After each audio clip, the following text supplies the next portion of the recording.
So I remember the very first time my heart broke, like a proper true breaking of my heart. The crawl on the floor. Yo, Eat a whole bucket of ice cream. not even eat. Where's the appetite? The lying there and wondering, God, have you killed me? Is this death? Like, that was the first poem I wrote. And I didn't want to share it on social media because I was still friends with the guy at the time. So he would have seen it and he would have known. That. So then, after the ending of this book, when I realized, okay, this is how it's going to end, I'm like, hey, let's think about how I felt when I realized, yo, this is over. Yeah. And then that poem came. And I'm like, wait, how many weeks am I going to have between... Okay, when it was still a blog, I was like, I'm going to give it a 3-month period between the ending of 1 and the start of 2. And then 3 months is like what? It's 12 weeks, isn't it? So then that's 12 Thursdays. So I'm like, all right.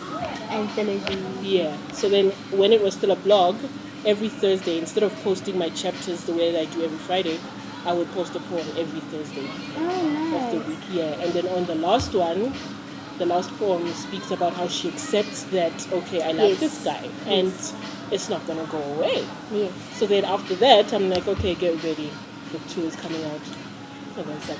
I mean, the book itself is a cliffhanger.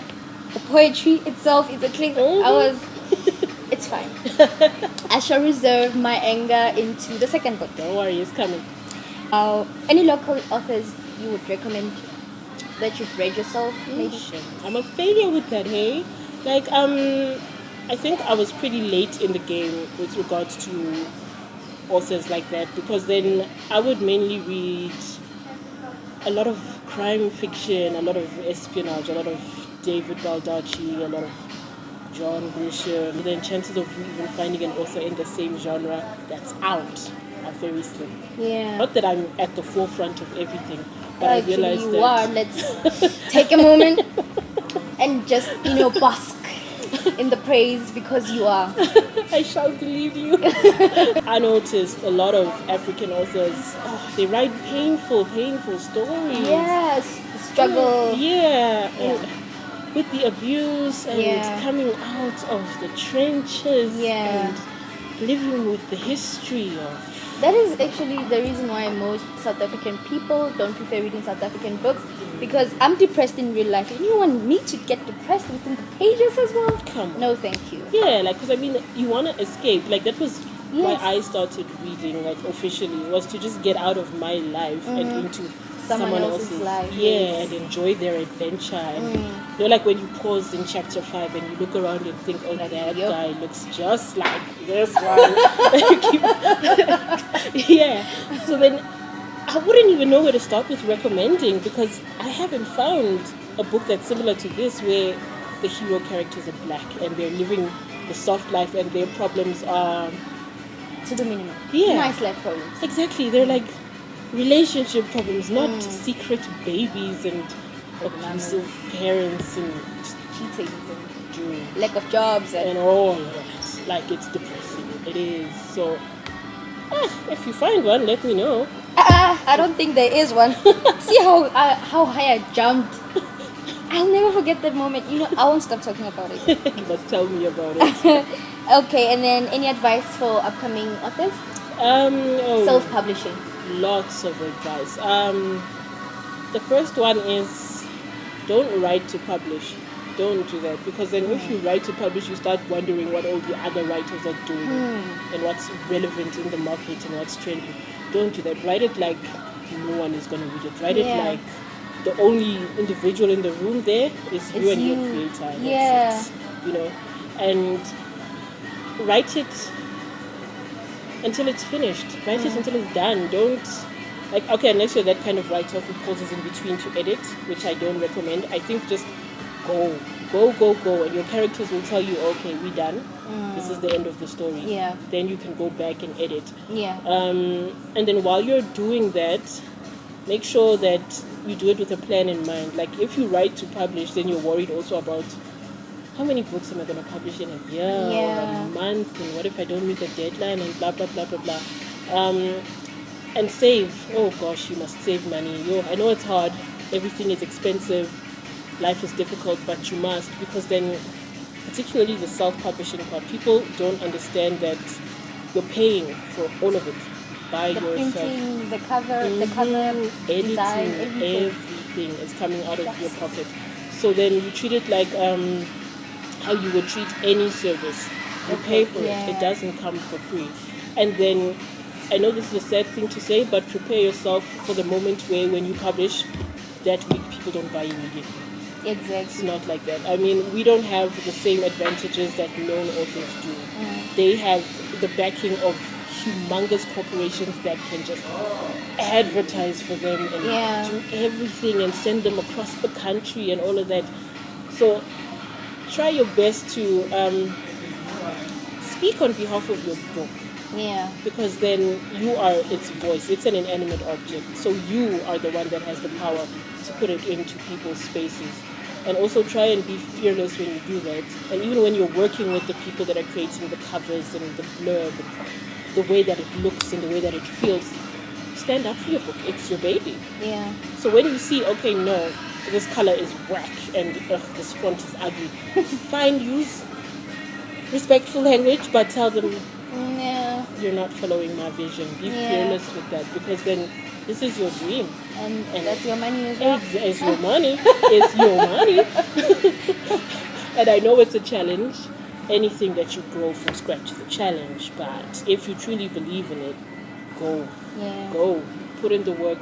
Do the time. Don't expect handouts. I mean, what I realized is that once people see the power of what you can do, then eventually the doors open on their own. Even though it's, oh God, it's hard. My chest, I feel that.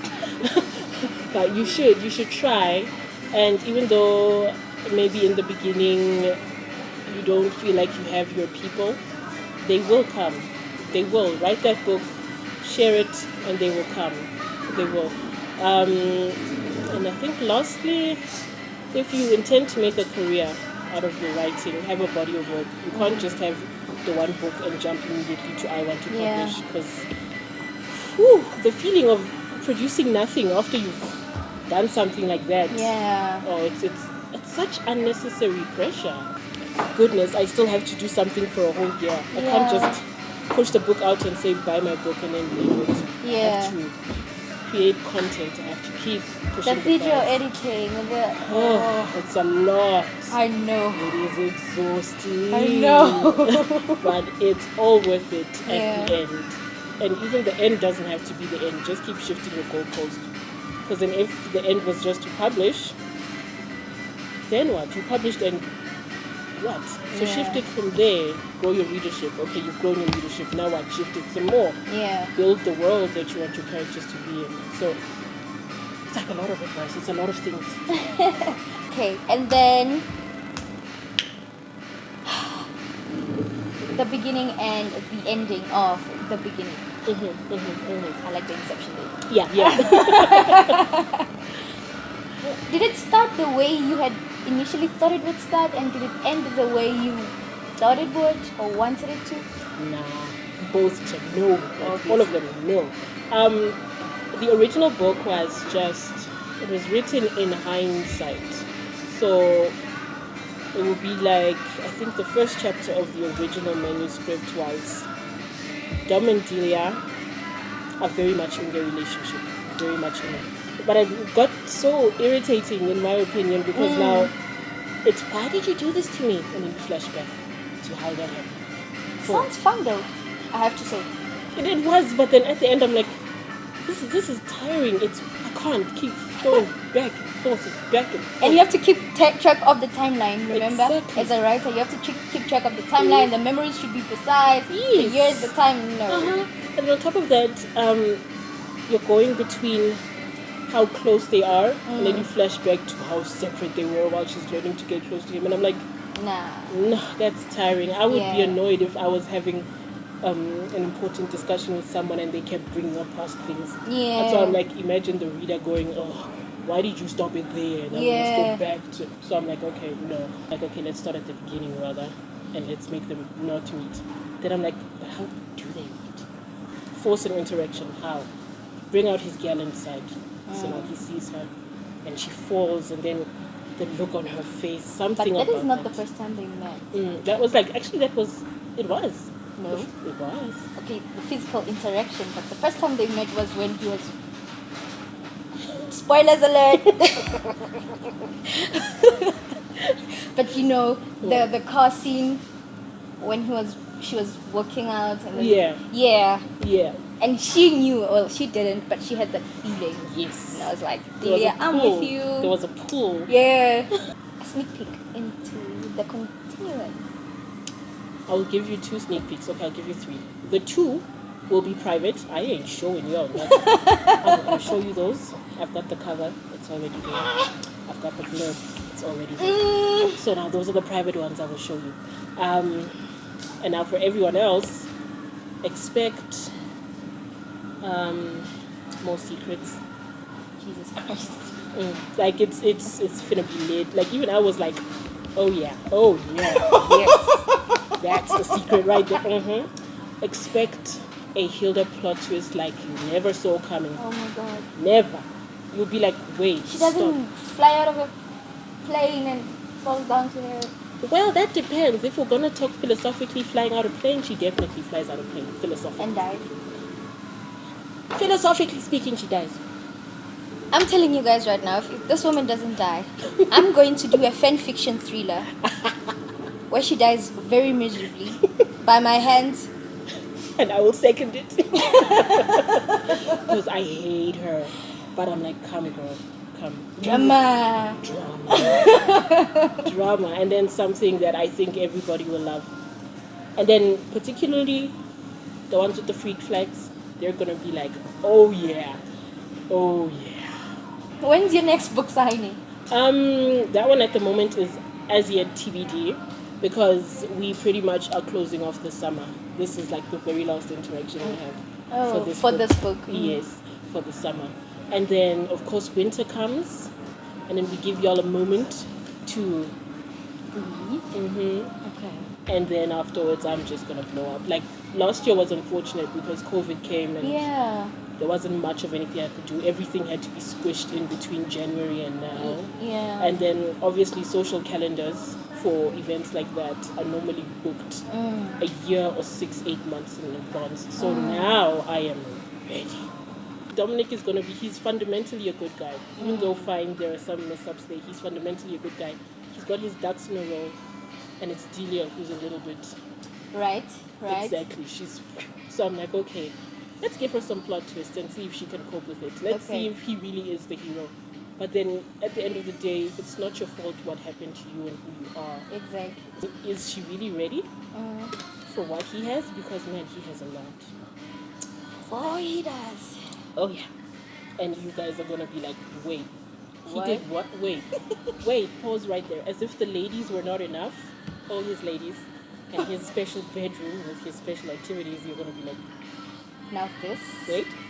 What? That. That's it from me and my lovely author, Daisy Jane KIZZA. Miss Kayla signing out.